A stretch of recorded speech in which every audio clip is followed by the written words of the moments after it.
Broadcasting live from the Business Radio X studios in Atlanta, Georgia, it's time for Legacy Leaders Radio. Well, good afternoon, everybody. Good afternoon, ladies and gentlemen. This is Jack Perry, Legacy Leaders Radio here in Midtown Atlanta. And we got a great show for you today. And with me in the studio today is going to be Kevin, my producer. Say hello, Kevin. Come on. Hello. Hello, I'm glad to be here. I'm glad to fill in for Michael. I don't know if I can fill his shoes completely. Yeah, though. Michael's a trip. He is a trip, but we'll get through it. I'm sure we will. And we also have Dan Leonardi,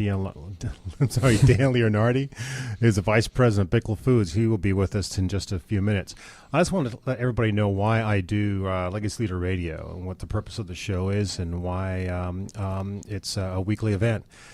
The purpose of Legacy Leader Radio is to bring to light those people in our community around the world, state, local, wherever you're at, the people who make a lasting legacy in people's lives, people who make a difference, people who show up and dare to be different, people who get out of the doldrums of society and say, I'm going to make a difference, I'm going to do something different with my life, I'm going to make a positive impact, and I'm going to make some positive changes in my life. That's the whole purpose of Legacy Leader Radio. What is your legacy? What are you going to leave behind? And how do you impact people for the positive in your life? That's the purpose of Legacy Leader Radio. And so with that said, once again, Dan Leonardi is Vice President of Bickel Foods, Snack Foods. He's with us in the studio today. And Bickel Foods is a division of Hanover Foods and located in York, Pennsylvania. Dan, welcome. Well, thank you, Jack. Okay. Nice to be here. Thanks for the invite. And Dan, I've been looking at your bio, looking at the information, some of the questions that you've provided for us and info, and I'm quite impressed, quite pleased, and I'm going, wow. I've got a big old wow going on, and one of the things that I've noticed about your success is that you started off as a truck driver. I spent the early part of my career with Pepsi, and at that time, after I had an opportunity to go to college for 2 years, I figured out that I really like to work and education was, I left it in my twin brother's hands, actually. So, okay. So at that time, I started with Pepsi, and I look back on those days as being that truck driver as probably the most rewarding times of my career because it really built the foundation for me to understand, I guess, best way to say, the street up, and helped me to enhance my career as I progressed. And how long were you a truck driver? I spent about 10 years with Pepsi in the New Jersey metro area, so I really got to see all different parts of the world, from the inner city to rural parts. I detect an accent. Is that the New Jersey in you? Come on, Dan. That is the New Jersey in me, proudly to say. But although I am liking this southern charm down here as well. And speaking of Southern charm, where do you hail from here in the Atlanta area? I am from the wonderful city of Peachtree City, Georgia. Oh, yes, I know it well. Yeah. Well, Dan, how did the transformation from truck driver to vice president of a Fortune 500 company come about? What was the impetus? What was the challenge? What hit you upside the head that said, "Hey, I got to do something about this"? Well, I think in the early stages when I was when I left college, I recognized, and I used to watch a lot of people who I came across, and there was one individual who was in our family. He was actually my brother-in-law's father, who was had the same kind of path as I did. He was a executive with Pepsi at the time. And he didn't have a college degree as I didn't, and he started on the trucks with Pepsi. And I remember sitting there as I drive the trucks, and we would meet as families over the weekends. I always intrigued speaking to him, and when I would talk to him, he became very much of a mentor and a role model. I don't think he ever knew it, but I was inquisitive enough to continue to ask him and listen to him about what made him successful. And that, to me, was the start of saying, I guess, a roadmap for me to be who I wanted to be. Well, let me ask you, When you talk about being a mentor, was it something he said? Was it his character? What was it that about him that you would say, hey, look, this guy's got it going on. This is something I want to follow. How did that come about? It was more about action. Mm-hmm. His words were there, but his action meant more to me. And I felt that just watching him as he lived his life every day, he demonstrated what really I wanted to be, which was, if you're going to say you're going to do something, you do it. You just, there's enough rhetoric, I suspect, in the world today. And what I learned very quickly was that his action spoke, loudly to me. That's all about, if you say you're going to do something, do it. Yeah. Let's talk about leadership. From being a truck driver to a vice president of a company, you obviously had to have something within you, a character, or you had to have something that they recognize to propel you to the position you're in today. So if they were in a room here and I was to ask them, I said, well, tell me about Dan. What is it about Dan that would make him a great leader? What is it about Dan that would leave a great legacy for our company and for our organization? What would they say about you, Dan? Well, I would hope that they would say that that he was genuine. Uh-huh. And I'll revert back to the truck driver days. Sure. My philosophy has always been more of I work for you than you work for me. So as I climbed up the ladder, I never really forgot what it was like to be on that truck, driving and, working in the street. What disappointed me at that time was the fact that managers rarely would ask the field people their opinion or what's going on or how can we do things better. And I would sit with all of the drivers, and they were although they may not been maybe the intellectual horsepower of executives, right, but they understood the industry very well, that they were filled with all this knowledge. And what was disappointing was nobody was listening. Oh, yeah. Nobody was asking. So I guess, Jack, the best way to answer that question is if somebody says, tell me about Dan, I would hope that they would say he's genuine, he's real, he says what he's going to do, and I would hope that they say he's a good listener, because I think that at the end of the day was the secret sauce. Okay.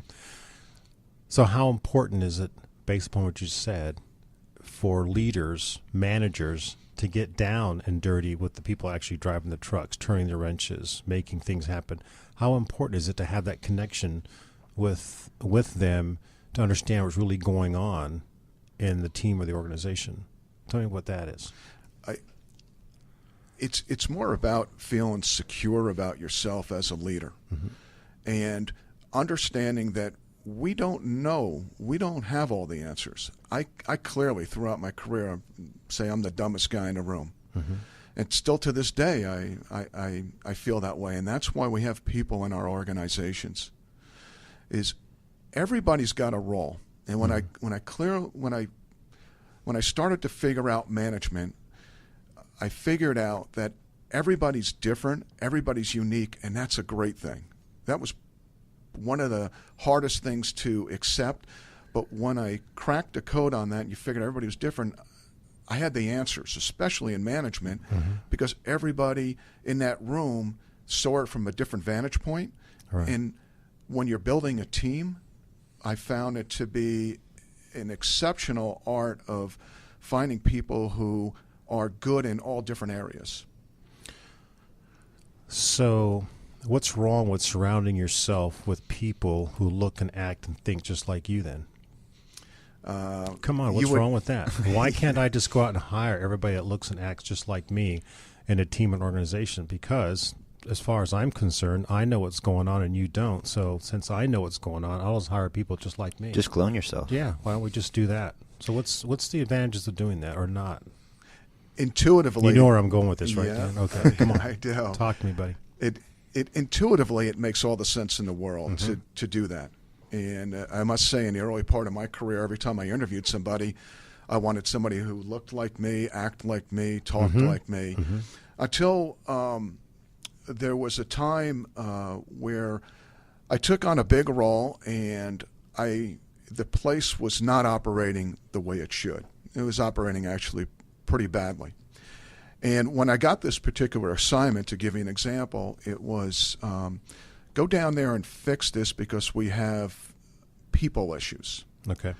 And as soon as I walked in the room, I realized what the issue was. We had everybody that had the same equal characteristics as one another. And I suddenly realized at that point was good fortune was I was able to revert back to my earlier years to say this is not what we want in our organization. What I found out, Jack, was everybody was a creator.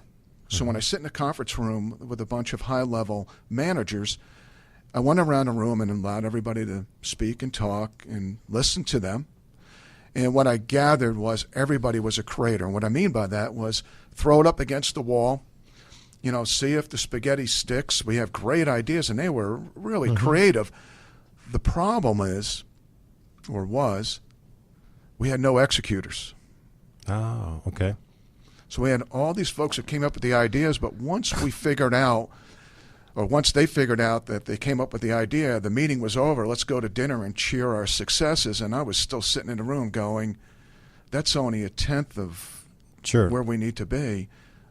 Where are the executors? Yeah. So the emotion gets high. Yeah, I've seen that happen many times. When you get into a meeting, everybody has a lot of great ideas. The emotion gets high.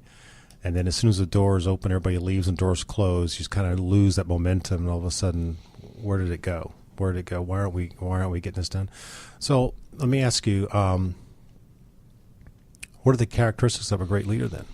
So the way I define the characteristics are, and I've picked these traits up through like a Myers-Briggs or a DISC. For those of the listeners who are familiar with DISC, I came across that particular model and really took it to heart.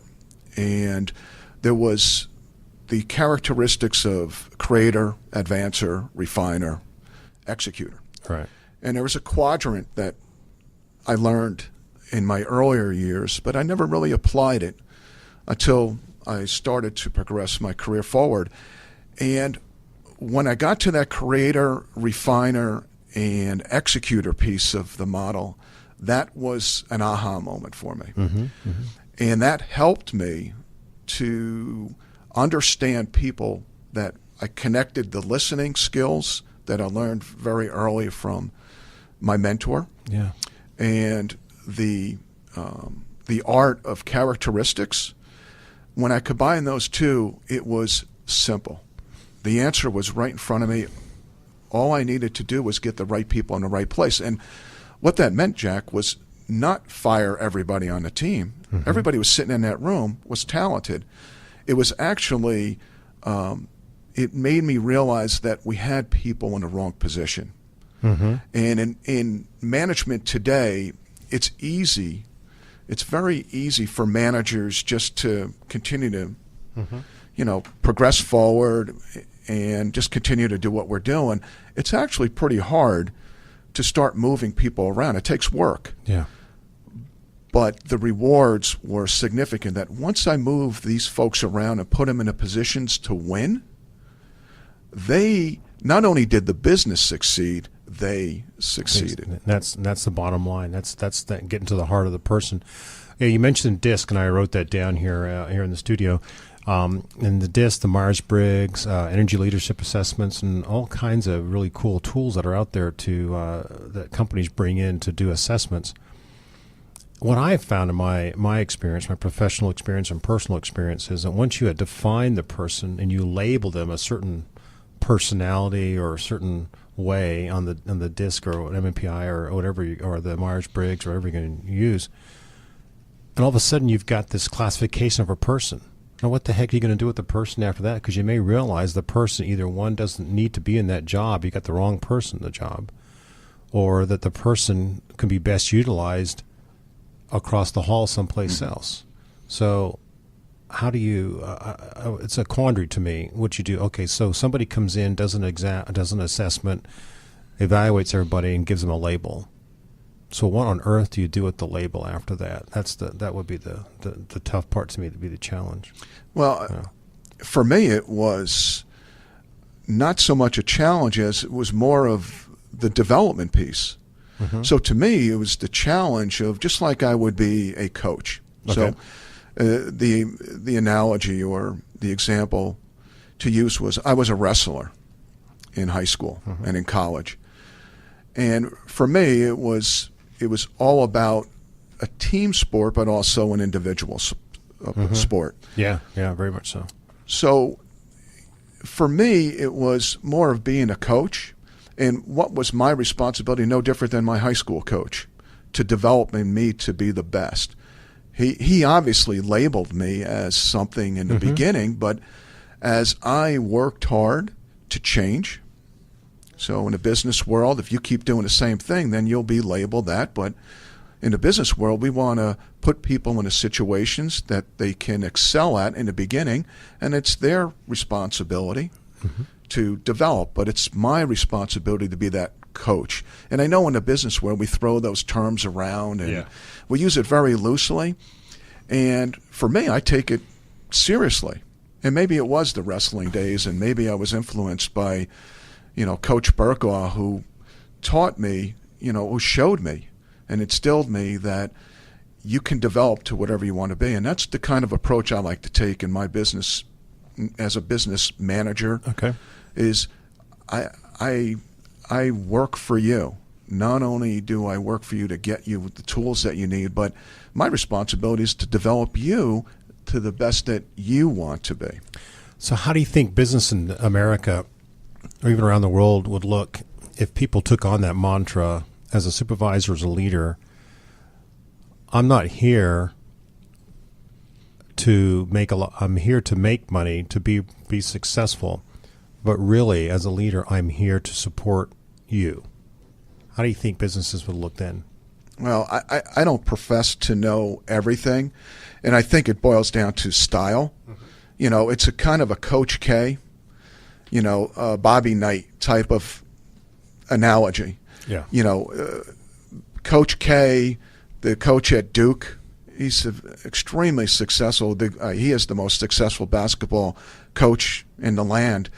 His style is one way, and then Coach Bobby Knight for Indiana University, who retired, another great leader, had a different style. So everybody has their own styles. For me, what fit for me, what was my style, was more of a servient leader. Yeah. That the rewards, at the end of the day, you had asked me, what would people say? I would hope that they would say that, Dan was just genuine. And at the end of the day, he made me a better person. So it's all, at the end of the day, it's all about what style, your management style is. Yeah. Well, so you basically find people that resonate with your system and put those employees in there so it helps them succeed in that kind of system. So it's a win-win for everybody.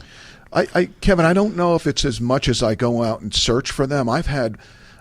Well, you attract them. Yeah.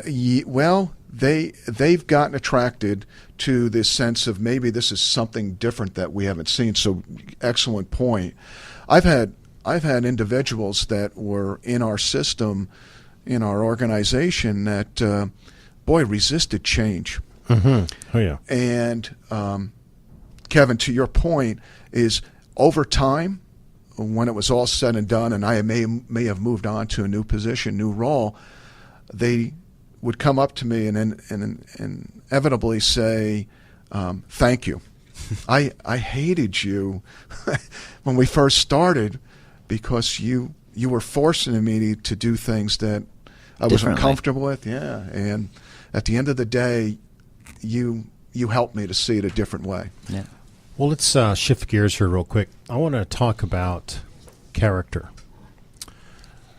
Character in individuals and character building.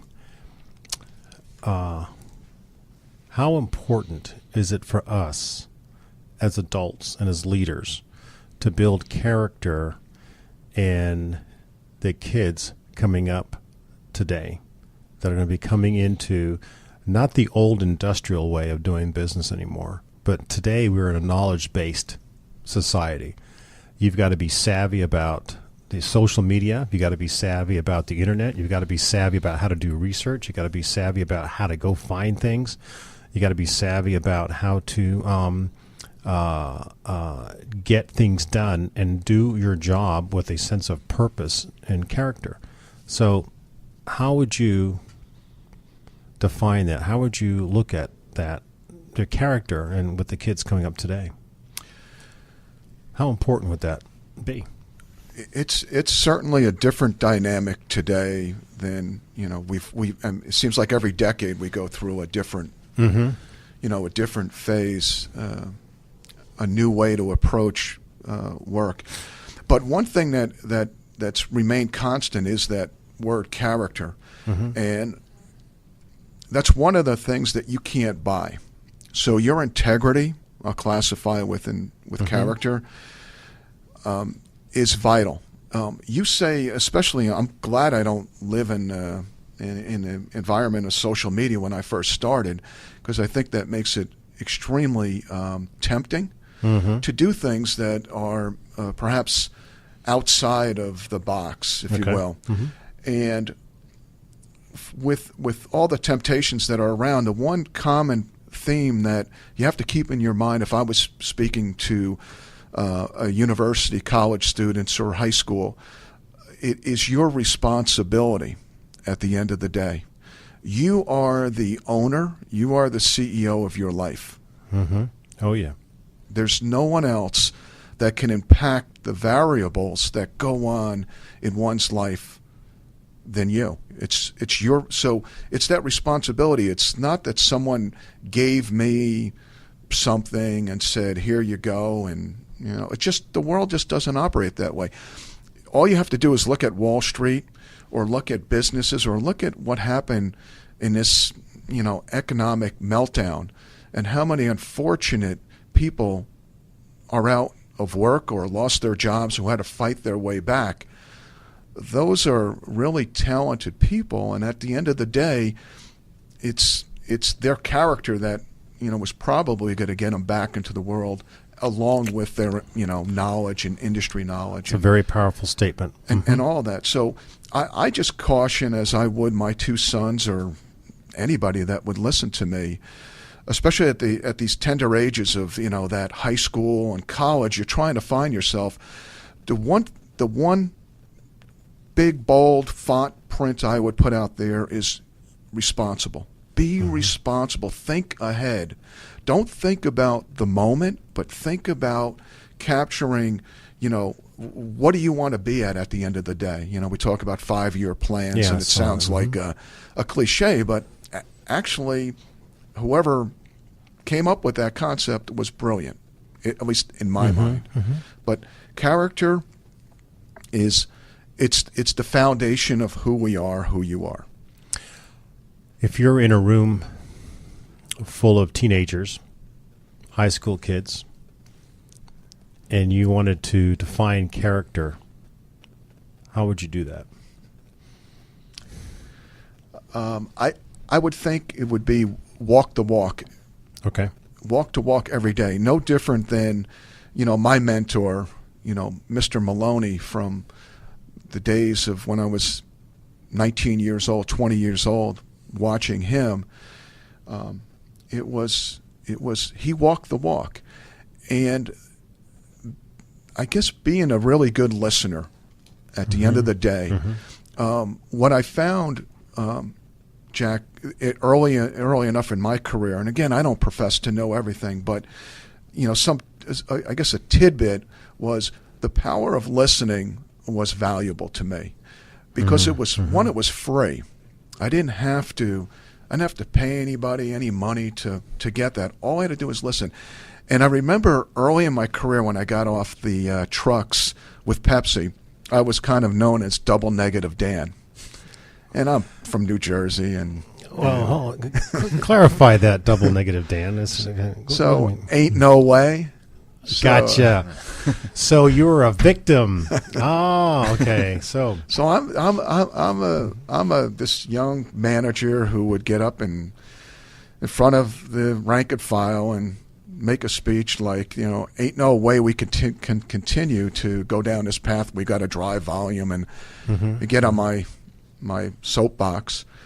And until I had a manager grab me by the ear and say, ain't no way is not a good phrase. And that was the beginning of me listening, because he said it to me in a way that was out there to make me better. Yeah. And that was, a defining moment of, having the power to, to listen. And from that point on, especially in my earlier career, and again, this is for college students and high school students who are going to start out on their career, the most powerful thing I learned to say was, I don't know. Very good. That's character. I don't know. I don't know. What I would view that as in that character was security. I felt very secure in myself, because think about it. And think about for any managers, I don't care what age you are or what part of your career you're in, the ability to go into your supervisor and say, I don't know. That's a hard thing to do. That was extremely hard in the beginning. But what I found out, especially in the early days, was I wasn't supposed to know. Was I? I mean, think about it. I'm just starting out, and I know, I tell my sons this, I know you're going to want to, conquer the world overnight, but, heed the advice of go into the meeting and say, I don't know, but you know what? I'm going to learn, and I'm going to figure this out. Yeah. Because in actuality, sometimes a manager could set you up just to see if, in fact, are you secure in yourself? Yeah. A little psychology. Yeah. Well, let me ask you, why doesn't a leader or a manager in a room with his peers go, hey, I just don't know? What prevents us from saying that? It's tough. I'm glad you asked, because I'm going to tell you. Pride, ego, not wanting to look less than perfect in front of our peers. I don't want people to know what I don't know, so I don't want to get fired or get transferred. And so rather than sit there and go, Dan, you know what? I just don't know. And you might be my boss. So I'll sit there and I'll keep going down this perpetual road of, you know what? And things get worse and worse until Dan steps in and goes, Jack, that ain't cutting it. And then I could have prevented that weeks ago if I just sat there and went, Dan, I just don't know. And I have found in my experience, in my training, some of my clients is pride and ego gets in the way. And they don't want to look like that person that just doesn't know, because they're afraid that somebody's going to laugh or chuckle at them. But you know what? It takes guts, and it's manly, and it's courageous to sit there and go, you know what? I just don't know. Can you help me out here? That's a sign of one of the characters of a great leader. Thoughts on that? You're spot on. I always say that the word ego is the 3 most destructive letters in the alphabet. Oh, okay. I need to write that. Okay. It's just, you think about it, it's only 3 letters. Yeah. But it's just so big in what it means, and it's actually can be the destruction of businesses, families, you name it. It's tough to put that behind us. Yeah, it is, and that leads down a path where one of my area of expertise is anger in men, anger in the workplace, and I do a lot of research and do a lot of speaking on that. And so anger, pride, ego will get in the way of a business succeeding. If I'm the type of man that I don't want to look, as I mentioned earlier, look less than perfect in front of my boss or the people, I'm not going to admit that I've got a problem that I need help. And so you have this underlying burbling like a volcano underneath the surface that's going on all the time because something's not being fixed until I hit a trigger. The trigger could be you coming in and calling me on the carpet for not meeting bottom line, not meeting a balance statement, not getting my job done, not meeting production. And then it blows. And then the anger comes out, and all of a sudden we just destroyed a really good professional relationship. And that can be very hurtful. And you mentioned something else too, is that on anger, we men have a tendency to, excuse me, don't show that. We have a tendency to show it too well at times, and that could be a destruction of a relationship, marriages, the relationship with a child, with a kid, and excuse me. You and I have seen people, may know some people that anger and ego get in the way of truly them finding out who they really are in life. And if you aren't able to do that, you go down this path of quiet desperation. All of a sudden, one day you go, man, what the hell? Where did I go wrong? He said, well, really, the signs were there. You just didn't want to listen to them. Yeah. Sometimes it's the it's the choice of words that we choose to use, or the phrases that we use to approach, perhaps that anger or that, I think of as that insecurity. And what I found was a word that somebody said to me one time. It was in a phrase, and it's one of the tidbits that I'll take with me forever. It was the word advice. So here, let me give you an example. I go in a meeting with my supervisor, and I don't have the answer. I'm not quite sure that I'm supposed to have the answer. But I turned it back and said, let me ask you your advice on this. Or better yet, my wife, who I've been, we're going to celebrate our 34th year. Get it right, together. Dan. You're on the radio. Get it right. 34th? No, actually 35th. 35th year, and we've been together since, we're kids. And the art of saying, Sue, let me ask your advice on something, it can be difficult to do that. But think about how good of a feeling that would be, and at the same time, how good it would be for her. Right. So imagine me now, take that third fold, Good point. is what happens if I went up to one of my subordinates? I'm supposed to know everything, right? I'm the big vice president. I'm the big guy. And I do this routinely, is let me ask you your advice. Jack, you work for me. Jack, let me ask you your advice on something. Here we're looking at production and manufacturing, and I'm the dumbest guy in the room. Wow. Let me ask your advice on this. Now, think about the two things that are going to unfold from that. One is I'm probably going to I actually will get the answer. Because I'm hearing it from somebody who's closer to the field. But forget about that. Forget about the business. Think about what I just did to that individual. Just boosted up his ego and made him feel important. I used to call it dinner conversations. Yeah. You know what a dinner conversation is? A dinner conversation is, I knew that subordinate would go home and sit across the table at dinner and talk about something that was relevant to them that happened in this day. And you know what that dinner conversation was? Mary, you're not going to believe what happened to me today.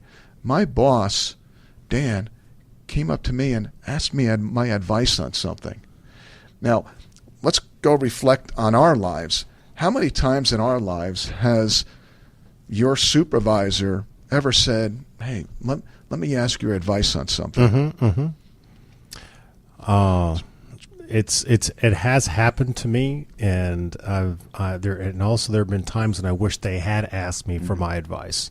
Yeah. When I was in a position to give that. And you brought up, I'm going to tell a little bit of a quick war story. I had the privilege of working for a wonderful general several years ago in the military.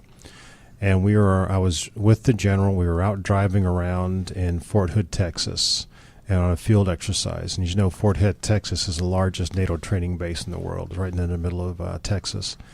And it was hot, it was about 100 degrees outside, or driving around in a Humvee. And the general sees this young soldier on top of a vehicle working on a piece of equipment that was in the bed of this vehicle. And it was broke. The equipment was broke. So he says, pull over there, I want to go talk to that soldier. So the general gets out of the vehicle. We walk over with it. And of course, when a general walks out in the field, people start to gravitate around. Like, oh my gosh, are we in trouble? What's going on here? But it wasn't like that at all. Absolutely not. He actually went up to the young private that was working on that piece of equipment and said, what's wrong with your piece of equipment? And the soldier had no idea it was a general standing behind him. And he said, sir, this equipment is a piece of, and he used a very profound term. And the general said, well, why? What's wrong with it? And then the kid turned around, saw the general, and the general, he said, oh, sir, I apologize. He goes, no, I really want to know what is wrong with this piece of equipment. And he said, well, sir, if we made these changes on this piece of equipment, it's going to run better and work better. And he says, well, come on up. So the general gets in the back of the vehicle with the kid and takes a 3x5 card out and starts writing down everything this young soldier was saying.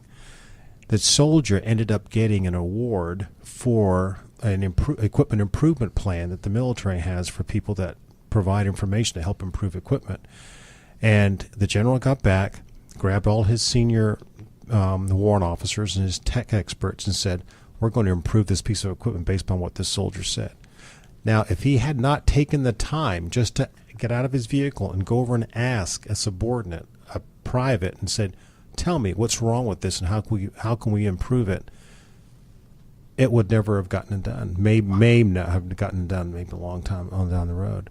So that to me is a sign of a good leader, and I was very proud to work for that general. So yeah, getting out there and asking the people that use this, what's your advice? Tell me what I need to know to make my job better and to help you. There's nothing wrong with that. That's a good character. Go ahead. It's funny. Just test it. Just test it and go up to somebody and ask them and say, let me ask your advice on something, especially if it's in a work world. Mm-hmm. Most of the time, you're going to have to say it twice, because the first time, the person's going to go, huh? Are you, it's kind of a Joe Pesci from Goodfellas. You talking to me? Hey, you talking to me? Yeah. So it's kind of it's kind of fun to watch people's eyes when you do ask them, because their facial or emotional response is just equal as rewarding. And again, Jack, as I mention all this is, I don't profess to be the expert in listening skills or saying I use the word advice all the time. All this is work in progress. You really have to work at it. You have to be cognizant of the impact of not only what the reward is going to be for the business, but I try to think of it as beyond just the business of the development of that subordinate or the development of my kids. I have a responsibility to my family, and I don't profess to be perfect, but these are little tidbits that I picked up that I feel comfortable with it. Tell me, Dan, when you walk in, you meet a new customer, you meet a new client. How do you go for a win-win with that client? How would you approach, in your mind, I'm going to go for a win-win? How does that work for you? I want to understand what their needs are before mine. It's plain and simple. Mm-hmm. I need to understand it, because unless I understand what their needs are, it's going to be all about me. And at the end of the day, I'm a dime a dozen. I'm not this, Bill Gates walking in here saying, I could do this, this, and this. It's at the end of the day, there's so many other people, other great, people that I compete with, no different than the analogy with wrestling. Mm-hmm. Maybe that's where it's embedded in me, is that for me, wrestling was more about humbling me than, thinking I could conquer the world, because there was always somebody out there that on any given days could beat me. So I had to be the best I could be, and it's no different than going and meet with a customer. Have you ever seen anger in the workplace? Yes. Tell me about it. Not a good feeling, because I think most of us don't like conflict, and it's a distraction. What's most disturbing for me is when it never needed to happen. And you start looking at, what could we have done better? And what could we have done to avoid something like that? And most of the time and you know this better than me, perhaps, is to me it could be it's a long-term thing that's been going on. So I'm the last person to define psychologically what goes on to people, but all I know is, for me, in my role, it's about how do I make this best, and how am I there to help that person, not to tell them what to do, but maybe it bounces back to that listening, just having an ear, just having an ear, and maybe it's the choice of words that we use with them to I felt that same way. Maybe that's that reassurance to them is I've been through that, and they think they're alone. You mentioned that you had read a lot of books and seen a lot of programs over the years. Any particular ones stick out that you'd like to tell the audience about? Now, I know, Jack, that you are a fan of Stephen Covey, so I'll give you that disclosure. Shout out to all the guys at the FC. Okay. I must say, I'm not a big reader. I'm actually I learned the hard way through experience. Okay. The 7 Habits of Highly Effective People. I can't tell you how many people I have given that book to or the audio to. And I base the audio on, if they're like me, where I'm more of a tactile learner. I've just got to do it with my hands. I've got to see it. I've got to, but listening to Stephen Covey on that audio tape made me realize just how many flaws I have. And fortunately enough for me, someone told me about that book very early in my management career. Okay. Because that really became the foundation of, I'm a bucket type of guy, so as soon as I saw 7 Habits, buckets, the dots connected, and for those who have listened to it know that it's so succinct and it's so tangible and real that, Mr. Covey did a phenomenal job. Yeah, I agree. We lost him on August 9th of 2012, unfortunately, but he's still very much with us in many, many ways. We have the new, since you mentioned the 7 Habits, there's a new version now called referred to as a 4.0 that actually will be released, I believe, February 28th for around the world. It's a great, I've actually seen the nose cone for it. And it's a great, great program. It's really going to rock the world. I mean, literally, it's a great program that'll be coming out pretty soon. Mentorship. How do you mentor our community? I saw a couple of things that you're involved with. Tell us about those things. So the mentoring piece is more of making yourself accessible to someone who you see has the ability. Perhaps they are not going about leveraging it the right way themselves, or they just don't know it. And what I like to do is, when my sons were in college, I know that that's really a difficult time of life. I can remember back when I was in school, and I think perhaps most of us can remember back, we didn't know who we were. We think we knew who we were. And what I remember at that stage was, maybe the right term was, when I was 19 or 20, was I became independent. And that was the wrong word or the wrong being. What I figured out was later on, and I had this kind of epiphany about my dad, where we had friction, and Dad could never be right.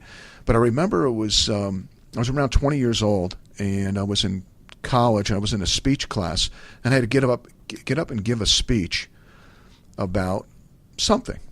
So I chose to talk about my dad. And that was the epiphany that day, was that I moved into this, what I like to call, interdependent stage. Oh, yeah. Very familiar with it. Right. And again, and I didn't know the phrase. I didn't read about Stephen Covey and 7 Habits. And when I got to that point, when he talks about that interdependent, it was a goosebump moment for me. And that's what I get back to is we really don't know. Kids really don't know. We all think we know at that age.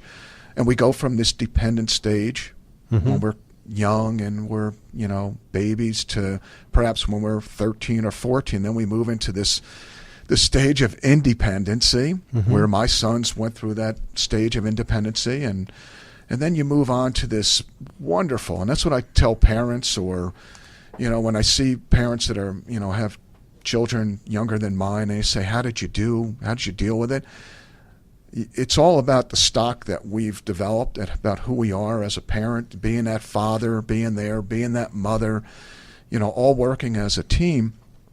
And what's going to happen over the horizon is this phrase again or the stage of interdependency, where you're all together, where you all rely on one another. It's a powerful place. It's a great place. And that's no different than in work, where you have to feel comfortable, at least for me. Again, I don't profess to know everything, but I know what's worked for me, that's gotten me from a truck driver to this stage of my life, was the fact that I became secure in being interdependent with everyone. The ability to not be afraid to say, I don't know. Yeah. I really don't know. But you know it. What if I can just add on to what Dan is saying, ladies and gentlemen, is the 3 stages we talk about as being dependent. A dependent person at the very bottom of the scale, if you want to use that, is a dependent person is somebody always they rely on everybody else to take care of them. It's a person that usually starts off with they're a victim. They're constantly a victim all the time. And then usually people that are victims usually will stay that way for a while until they get sick and tired of being sick and tired. And then they'll move up to another stage where they're given some pretty cool tools, and they'll work to get themselves to a place of being independent. Now, being independent, I'm sure you agree, Dan, is not a bad thing to have, not a bad thing to be, because then you're able to self-sustain, to sustain yourself. But what you have to be careful about being an independent person, especially if you're a very powerful person or a very powerful personality, is trying to be independent at work. An independent person, because they'll just go off like a rocket and go do their own thing. Yep, I'm making stuff happen. Look at me. I'm making things happen. But you're going, but you're going the wrong damn direction. But I'm independent. So the next stage you want to get people to is interdependence, where you realize it's not all about you. You go for the win-win. And we talk about seeking first to understand, then be understood. And then we go to synergy, which we bring everybody together. And that's where we get to a place of interdependence. And interdependence is when you're able to, it's a we statement. Usually you can listen to a person's language and find out if they're a victim person, or if they're a person that's able to talk with other people, how powerful the language is. So an interdependent person will say, yeah, we as a team can do this. We together can do this. We all can make this happen. And that's a very, very powerful place. Very, very powerful place to be. We're getting close to the top of the hour, but I also want to give Dan an opportunity here. You shared some notes, and you have some notes here in the studio. And tell us, what when you walk out of here in a little while, what is it that you want us to know about you? What is it your audience should know about you? And ladies and gentlemen, you know what I do on the show. I've already given Dan the tasking of finding out what his theme song is. So hopefully Dan is going to share that with us in just a little while. If he's not, he's off the hook. It's okay. I think more for, and not for the seasoned, tenured listeners, but more for, I guess, for the college students, perhaps. Fair. Would be that seek first to understand is profound. Seek first to understand, then to be understood. That to me was probably the greatest aha moment, because I was going in a path of, that you're talking about independent, going down a path of trying to blaze my own trail, and at the end of the day, it wasn't about me. In fact, the words "I," "me" are sometimes very destructive. Yeah. Especially in management. It's not about me. It's about us. It's about we. We're all going towards the same cause at the end of the day. So for me, it's if I was to leave, anything on the table here, the one thing I've learned is that life there's 3 stages to learning, and where we think about, education is so important, and it is. At the end of the day, 10% of everything we learn comes from education. 20% of it is from working with others, and 70% of it is experience. So again, I'll use the college student out there. Think about it. You've gone through 12 years of education, and they think that they're done. The fun has just started. It's all the experiences are about in front of you. There's 70% of your life. I don't say that as a negative. I say that as, oh my gosh, that is such a positive thing to look forward to in life. The journey's just begun, and it's all those experiences. So don't think because you've just picked up all that education, the journey is just started. The other piece is that life is in 3 stages in my mind: 20 to 30, 30 to 40, and 40 plus. And this is when I speak to college students or high school students. And you could choose in one of those 3 stages to have the time of your life. You could choose to have the time of your life when you're 20 to 30 and then work hard from 30 on. I would probably advise that 40 plus is the time when you have the time of your life. Work hard when you get out of college. When you get on the road, you have more energy. And just learning is so much fun. And just look at it as what you're building towards. And nobody says that you have to stop at the age of 40, but take all your key learnings, stick them in your pocket, listen, and fill up your pockets. I used to tell this to elementary school, a bunch of gifted and talented, and every year I went back to the school, the teachers would say, Dan, are you gonna do the pockets thing again? And I said, yeah, I'll do the pockets thing again. And every year they look forward to it. And I did have students that were in high school and college. I saw them years later, and they said, Mr. Leonardi, our pockets are full because I'm listening. I'm taking the best of when I listen to my friends or a teacher or, clergyman or my mom or even my dad. I stick the good things in my pocket, and I just learn from it, and I keep that in front of me. And lastly, I guess this is what you strive for every day: is what's perfection. And at the end of the day, what is perfection? And to me, it's as simple as the buckets. It's mind, body, and spirit. And I think about, when do I ever have the 3 of them in unison, working effectively? And if I did, that was probably the greatest feeling I ever had in my life. And not to say that I have them in my balance right now, but that's something that I strive for every single day. That's kind of my checkpoint to say, am I on, do I have that right paradigm in my life? And, so that to me, and those pieces there are, I think, what's helped me to get from that driver who I loved those days to the days I have right now as an executive in a company. That's fantastic. That's fantastic. The buckets you do with the elementary kids, right? Okay. The college kids, okay. And what would you tell adults that are raising kids? You've raised 2 very successful sons.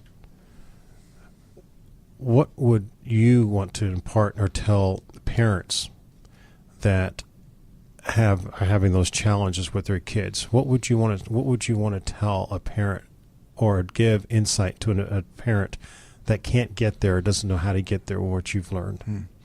Well, the first thing I'll say is I don't profess to have all the answers, but I could tell you one of the things that I did that was actually a lot of fun for me personally, which was I learned to pass the baton. It wasn't about me anymore. My mom and dad did a phenomenal job, and this is where I picked it up from. They passed the baton. It was all about them when we were little kids. And then as we started to grow and she'd come to my wrestling matches, she wasn't standing there saying, that's my boy or that's my son.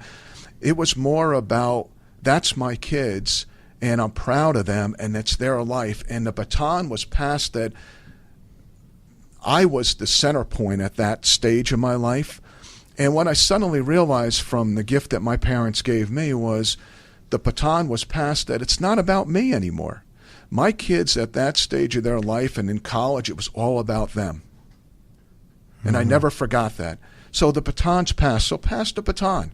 It ain't about me. It ain't me. At the end of the day, it's about them. That's my job, is to develop my kids as it was and it is with my people that work for me and my subordinates and anybody who's on my team. I want to be a coach at the end of the day. Awesome. That's awesome. Thank you very much. That's fantastic. Great closing comments. Ladies and gentlemen, as we go to wrap up the show, I'd like to tell anybody out there that would like to contribute to Legacy Leader Radio, please get a hold of me at sourcepointcoaching.com or here at Legacy Leader Radio. And Dan, how can people get a hold of you if they want to hear more about you or they want to have you come speak? How do they get a hold of you, Dan? Probably the best way is my email, Dan Leonardi at bellsouth.net. Okay. And once again, you work for, in your position? I work for Bickel Snack Foods, a division of Hanover Foods in York, Pennsylvania. Are you all hiring? We are. Okay. All right. So, folks, if you need to get a hold of Dan, you know how to do that. And before we get ready to close out the show here in just a minute, I'd like to say thank you to my guest, Dan. Also, thank to Kevin for being here with us today and filling in with Mike. Mike, wherever you're at, hope you're safe and stay warm. I'd like to give a shout out to Mom down in Tucson and to Gainesville, Virginia, and also Tampa, Florida. Ladies and gentlemen, this has been Legacy Leader Radio. I think you guys are fantastic. Thank you all for listening in today, and we will see you next week. Thank you all very much.